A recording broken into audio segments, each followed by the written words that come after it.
네, 여러분 안녕하세요. 네, 오늘 국회 원구성 협상이 결국 결렬이 돼서 이제 많은 분들이 지금 거의 분노의 도가니에 계시죠. 이 박병석 국회의장은 생애 다 먹지 못한 욕을 아마 듣고 있지 않을까. 문자폭탄 장난 아니게 받을 것 같은데. 그냥 이렇게 좀 쿨하게 보면은 의장 입장에서는 3일을 더 줌으로써 민주당이 무언가 결정을 할 수 있는 그 여지를 명분을 쌓아줬다라고 저는 생각도 들기는 해요.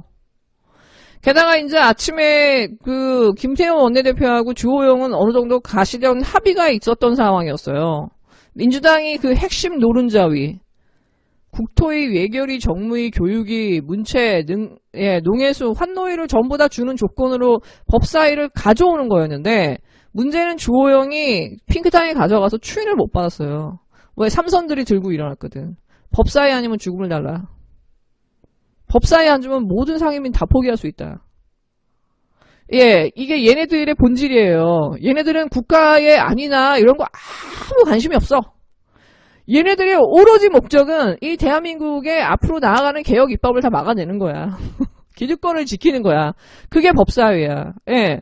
여러분, 여상규가 우리 쪽에선 욕을 많이 먹었지만 20대 국회를 보세요. 그렇게 욕을 많이 먹은 게 법안을 전부 다 인터셉트 했거든. 어그로 끌고. 그렇기 때문에 여상규가 마지막에 그 패스트트랙에서도 저는 검찰이 털어줬다고 봐요. 그 공로로. 저게 쟤네들이 지금까지도 그 의석을 유지하고 있는 그거의 본질이니까. 저는 그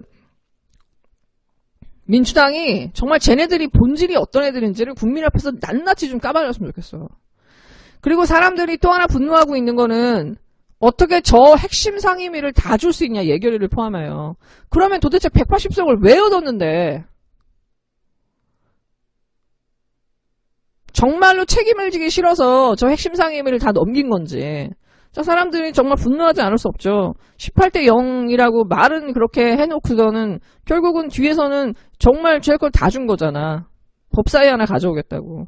저 20대 국회랑 뭐가 달라요? 20대 국회 때 자기들 필요한 상임위 가져오겠다고 예결이랑 법사위 다 포기했잖아요. 그렇게 해서 어떻게 됐어요? 진짜 답답합니다. 민주당 보면. 네, 근데 제가 진짜 오늘 솔직히 너무 이해가 안 됐던 부분이 뭐냐면은 이 신보라하고 김혜영이 지금 그 청년정책위에 합류를 해요. 총실 산하에 있는. 그러니까 정세균 총리가 끝내 이거를 뭐 승인할지 어떻게 될지 모르지만은 아니 얘네들이 왜 거길 왜 가? 저 신보라가 거기서 왜 나와? 내가 김혜영까지도 어떻게 내가 참아보려고 했는데 내가 신보라는 도저히 이해가 안 되는 거예요. 아니 신보라가 20대에 그 비례대표로 들어온 이유가 뭔데요, 여러분? 박근혜 때 그 청년들이나 일베 애들 밖에서 폭식투쟁하고 청년들 막 데모하고 그 주도한 애들이 누군데요? 핑크당의 그 산하단체의 그 청년단체에 주도했던 애가 이 신보라 아니에요. 그 가재청년이랑. 그리고 얘가 들어와서 한 게 뭐예요? 오늘 그 한국노총에서 이게 말이 돼? 하면서 쟤야말로 진짜 반노동적인 애다. 어? 퇴직 공제 부금. 인상 반대. 건설 근로자법 개정 반대. 국제노동기구 핵심 협약 비준 반대. 이런 애를 갖다가 청년위원장에 어떻게 앉을 수 있냐. 예. 아무리 민주당이 그 청년들한테 인기가 없다라고 하지만은 다른 어떤 정당보다 민주당의 청년 지지율이 높아요. 그리고 민주당의 청년 지지율이 낮은 거는 페미 문제 때문이에요. 민주당의 그 여성 국회의원들. 그 문제의 해결책이 신보라나 김혜영이라고 하면 제가 볼 때 그 정세균 총리는 너무 정치 감각이 없는 거야. 지금 보수 언론들이나 이 조중동이 정세균 뭐 대권행보 기지개야 하면서 막 띄워주고 있거든요. 소신행보, 신보라 뭐 합류. 예. 그게 청년들의 마음을 돌리기 위한 어떤 쇼라고 한다면은 정세균 총리는 정말 감각이 없는 거예요. 말아먹을 준비를 하고 있는 거지. 네. 오늘 사실 굉장히 재밌는 뉴스를 하나 봤는데 그 윤석열 그 장모 있잖아요. 윤석열 장모가 350억 그 은행 잔고 위조한 그 사문서 위조 혐의로 기소가 돼 있잖아요. 근데 피해자들이 도저히 우리는 검찰을 못 믿겠다고 그래가지고 국민참여재판 신청했잖아요. 그 안소연 씨하고 주변 분들이. 근데 지금 이게 재판이 제대로 진행이 안 돼요. 왜냐? 이 할매가 나 죽어도 못 받겠다고. 난 국민참여재판 못 받아. 나 이거 난 반대세. 계속 반대라는 거예요. 왜냐?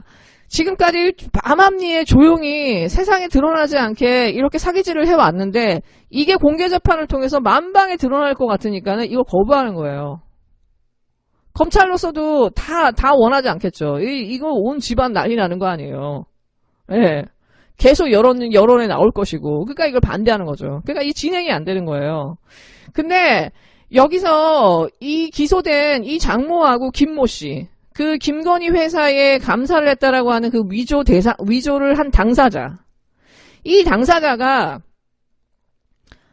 장모는 그냥 동네 할머니고 뭘 모르는 사람이고 사실은 이 안소연 씨가 자기한테 와서 이거를 위조해달라고 해서 자기는 위조를 했을 뿐이다 라고 이게 거짓말을 해서 결국은 안소연 씨가 감옥도 가고 막 했잖아요. 근데 어저께 MBC에서 단독 보도가 나왔는데 어머나 큰일 났네.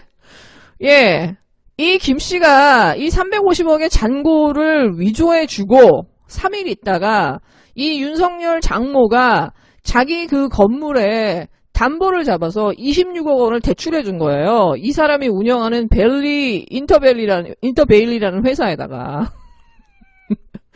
그러니까 잔고를 위조했다라고 주장한 그 안소연 씨로부터는 받은 게 아무것도 없는데 아무 거래가 없는데 막상 나는 몰라. 나는 동네 할머니야. 이렇게 주장했던 이 장모가 26억 원을 대출을 해준 거야. 이 사람 회사에. 그것도 자기 재산을 담보를 잡아가지고. 그러니까 350억 위조해서 이 할머니가 거의 한 100억 가까이 돈을 벌었잖아요. 안 씨는 그 감옥에 보내고 그거에 대한 대가를 준 게 아니냐라고 지금 MBC에서 의심하고 있는 거지. 딱 걸렸어. 네, 저는 이 윤석열 장모나 윤석열 와이프나 윤석열 지금까지 해온 사건이나 덮은 사건들을 이렇게 보고 있으면 저는 박근혜 최순실의 국정농단을 능가한다고 봐요. 이게 언론이나 검찰이 이렇게 꾹꾹 눌러서 덮어주고 있어서 수면 아래 가라앉아 있을 뿐이지 이게 진짜 어떤 순간에 구멍을 뚫고 나오는 순간 저는 폭발할 거라고 봐요. 그랬을 때 이 장모와 이 김건희와 윤석열이 벌인 이 행각의 이 충격은 제가 볼 때 이 최순실을 우리가 처음 접했을 때의 그 메가토급 충격을 저는 버금갈 거라고 봐요. 솔직히. 그리고 지금 최순실이 18년에다가 200억의 벌금을 받았는데 저는 한편으로 이 대한민국 사회가 이거 정말 너무 큰 문제다고 보는 게 사실 그 박근혜 국정농단이 굉장히 요란했는데 사실 박근혜랑 최순실, 김기춘 정도를 제외하고는요 전부 다 풀려났어요. 전부 다 빠져나갔어요. 그 이유가 뭐죠? 그들의 죄가 가볍지 않은데 다 풀려나갔어요. 이런저런 이유로. 그리고 그 국정농단의 최고의 수혜자는 이재용이거든요. 근데 이재용을 보세요. 이재용은 자유롭게 활보하면서 언론에 비호까지 받아요. 검찰이 알아서 다 털어줘요. 뭔가 크게 잘못된 거라고요. 그리고 제가 진짜 이번에 또다시 다른 기사를 보면서도 오늘 정말 깜짝 놀란 게 뭐냐면은 좀 그 엠번방 조주빈이 이틀에 한 번꼴로 반성문을 쓴대요. 근데 반성문이 재판에서는 아무 의미가 없는데 왜 그럴까요? 최대한 검찰한테 협조해서 형을 적게 받으려고 하는 거잖아요. 보세요, 여러분. 그 조주빈이 나오기 전에 켈리나 가까시나 얘네들 한 달 받고 얘 집행유예 받았어요. 조주빈이 이렇게 일빠따가 된 거는 그때 이 윤석열이 자기한테 불리한 여론, 코로나한테 유리한 이 정부의 여론을 돌려보려고 이 엠번방 사건을 터뜨린 거잖아요. 근데 이 엠번방 사건과 거의 흡사한 사건이 작년에 있었어요. 기자 단톡방 사건이요. 기자하고 방송사 PD하고 언론사 직원들이 자기들끼리 단독방을 만들어서 이 엠번방에서 했던 것처럼 똑같이 불법 촬영문이나 VIP룸에서 찍은 영상이나 이런 것들을 전부 서로 돌려보면서 예, 거기에 나온 뭐 여자들 가지고 폰평회하고 몸매 폰평회 하면서, 예, 자기들의 뭐 성매매 경험이라든가 이걸 공유하고, 오히려 막 뭐 어디가 좋으니, 어디 엽서가 좋다. 이런 식으로 서로 정보 주고, 심지어 그거를 유포까지 하고 공개까지 하는 그 엠번방이랑 차이가 없었어요. 심지어 무슨 뭐 비버방, 문학방처럼 엠번방과 똑같은 형식으로 운영이 됐거든요. 사실상 범죄 온상이었단 말이에요. 기자들의 방이라고는 할 수 없을 만큼 진짜 도덕적 타락의 끝을 보여줘요. 근데 여러분 이게 지금 기사가 없죠.